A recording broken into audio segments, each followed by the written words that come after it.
The big mistakes you will be making in working with a producer in 2023, I'm going to hit you with 5, and if you stick around, I'm going to give you a bonus one that's super important, less intuitive, but if you stick with me, you're going to get the benefit of it. So we're going to hit number 1. This is the big mistake you'll be making with producers in 2023 and beyond, so don't do it. And that is allowing the producer to control your creativity. Because we come into these relationships as an artist, and usually we're developing, we find a producer, usually they're slightly or maybe majorly ahead of us, and so we kind of trust like, hey, if we let them kind of do their thing, they're gonna make us awesome. And so we almost hand them too much, and we hand them, what we do when we make this mistake is we hand them our creativity. We say, hey producer, you know what you're doing, I don't, I'll trust whatever you tell me to do. And the producer, if they're a baller, they're gonna be like, hey, do this, this, this, this, and this, and they're gonna tell you. And they will basically extract your creativity from you, or maybe even kill your creativity, and then it's all them. They're telling you exactly what to do, what to say, how to record, how to, even act, like all this kind of stuff. I'm going a little bit off the rails. But the point is, a producer can overreach into your creativity, and all of a sudden you lose that ability to create effectively the art that's inside of you. And you don't want to do that. That's a major mistake. The second mistake that you'd be making in 2023 in working with a producer is allowing them to own everything. Now think about it. A lot of artists, they say, I need a producer. I can write songs, I could record some basics, on my laptop or whatever, but I just don't have the equipment, I don't have the technical know-how to produce my own songs. So they'll find a producer, they'll start working with that producer, but the producer says, hey, if I'm gonna do this, I'm basically the bank and I'm the security, so I'm gonna own it all. And I think that's a mistake. I think being too ready to give up everything, all the ownership to the producer, I think is a major mistake. And I think if you can just start to frame your mindset around, look, if I can hold back or if I can create some tension in who owns what, it will better position you so that you're not getting taken advantage of. Because quick side note, and this is like a sidebar extra note for you, is that a lot of artists feel ripped off. You talk to them like 5 years, 10 years down the road after they've been going, and they'll say, oh, I got screwed by this producer, or this record label just ripped me off or whatever. But if you really dig into the facts, so much of it is that they didn't understand the deal they were signing, and they signed it in haste because they felt like I need to move forward and these are the sacrifices I need to make, but at the time, but then you fast forward and they feel like I would have done that again. But the reality is a lot of them didn't get taken advantage of, or at least they knew they were and they agreed to it, and so they're kind of complaining about a bad decision. So don't be one of those artists, right? So when you go into a deal with a producer in 2023, you want to be thinking about creating tension like, I'm not going to let you own everything. I'm not going to let you just control all the creativity, all the decisions, and give you full ownership. Why? Just because you're funding or just because you're producing my songs. Maybe it's enough for you not to do the deal. So don't make that number 2 mistake. Number 3 mistake, this is a big one, it often gets overlooked, is that in this producer deal, like when I sign as an artist with a producer, I enable them, I allow them, I permit them to negotiate on my behalf. Producers will tell you that's the way it goes, it has to be that way. That's baloney, it doesn't have to be that way. Now granted, they want that because they want to produce, they want to go pitch you to labels or to agencies that'll place in film and television or whatever the reasons are. But they'll say, I need the ability to negotiate for you.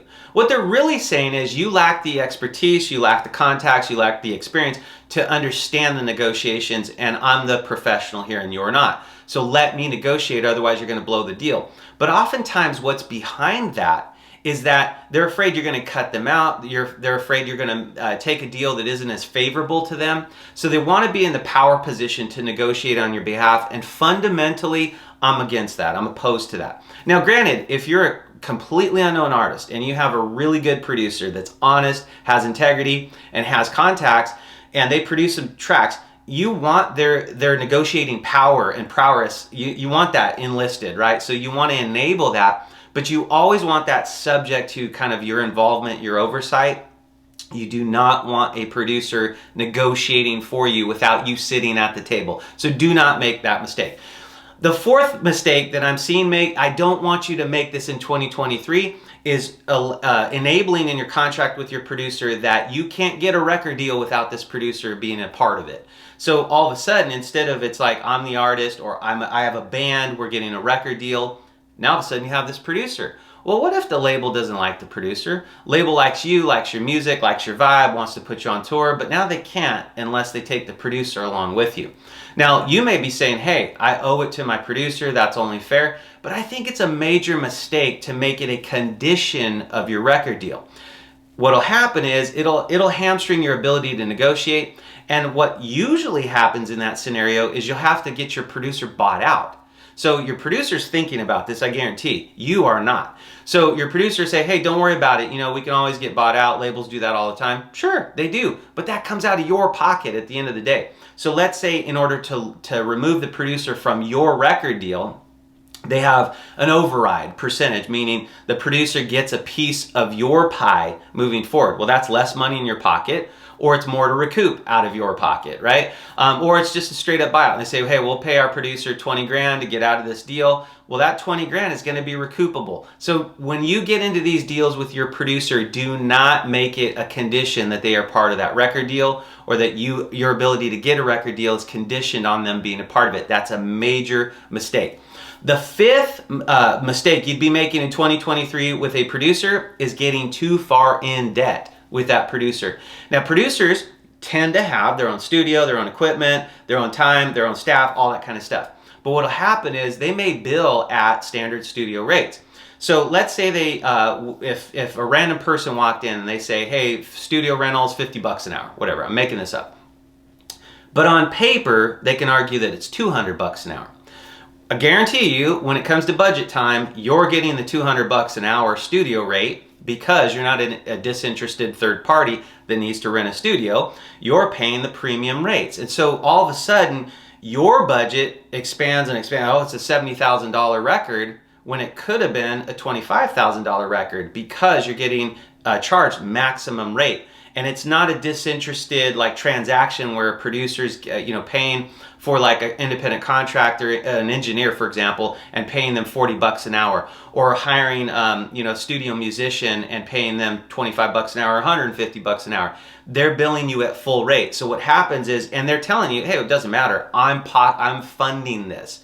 So I'll put out 100 grand for your album. In reality, they may have actually only put out 5 grand cash, and the rest is just on price sheets, basically. And so you don't want to get so far in debt with your producer because this budget just keeps swelling and swelling and swelling, partly because they're charging you non-negotiated, really interested transaction rates. The second piece is because you have no control over the budget. So do not give up control of the budget to your producer, because the next thing that happens, your debt becomes too large.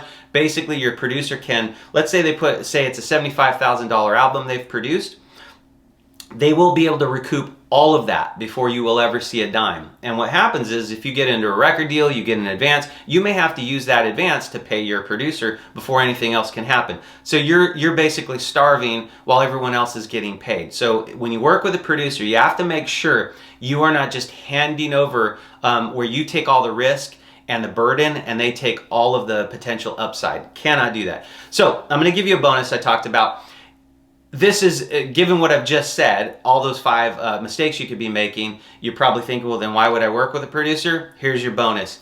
Because sometimes they are the one that can pull the best out of you and develop you to where you need to be in order to get signed, or in order to be able to buy onto a tour or get a certain gig that you're going after, because now you have proof of good production, you have a solid production, you have a song that's professionally produced, right? So do not neglect, and don't make the mistake of, well, then I'm just not going to work with a producer. I could do it all on my own. Because a producer can literally make or break your career. I'm not going to get into the names, but there's literally dozens I could think of right now. And if you spend some time, you'll realize there's some artists out there that would not exist, would not be known if it wasn't for the producer that they partnered with. So in 2023, do not make these mistakes we talked about. I know you could kill it this year. It's your year.